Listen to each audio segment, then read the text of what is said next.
So think about that, okay? Why is dressing a winning strategy? Here we go. Why is dressing a winning strategy? People who present themselves in dressing well are taken seriously.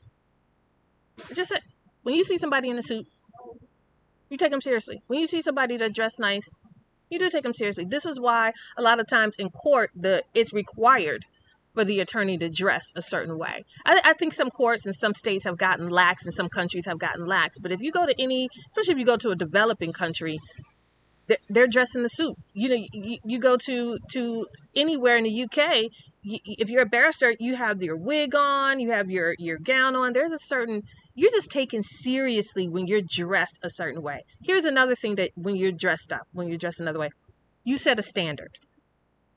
If you consistently show up a certain way, like I do with my butterfly glasses, if you show up a certain way, you're allowing others to hold you accountable to that standard as well.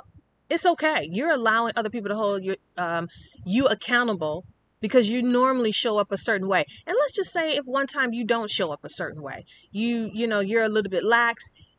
Your identity is so set that you're okay with telling that person, hey, you know what, I have a dress down day, or I was running from here, I just came from the gym, or whatever the case may be, you're okay with explaining it, but you are allowing other people to hold you accountable to that certain standard. There is a fine line between that. It's not like you got to be somebody else for somebody else, for other people.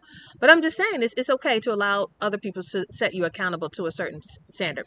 Again, you demand a level of respect when you dress a certain way. When you see somebody, if you're walking in a place and you see somebody with a suit on versus somebody with some shorts and a t-shirt on, and you need help, who are you going to go to? More than likely, you're going to go to the person in the suit.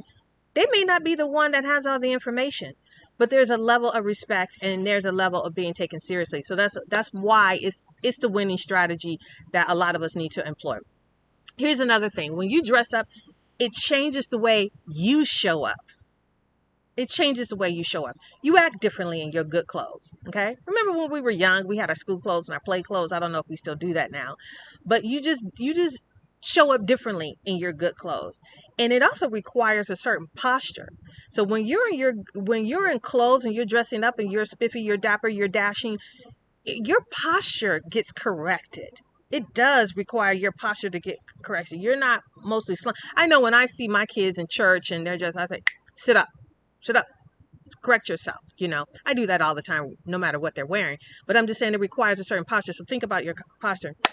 It also changes your confidence level. Your confidence level rises. It elevates your confidence meter. So when you're dressed, there's a certain confidence level that you have. I just say, take a note. This is an experiment. This is totally a good experiment for you, because when you dress up and then you watch yourself, be aware, get self-aware and see how you show up, see where your confidence level is, and it's a good thing. Now, here's some things. You may be saying, but Monique, I can't dress. My life, my job, my work, it doesn't allow me to dress up the way you're saying. If I start doing that, I just can't. I can't do it. Here are some alternatives that you have. So if you can't dress like how I am today, you can't dress. Here are some alternatives. Makeup. My God. How many times have we seen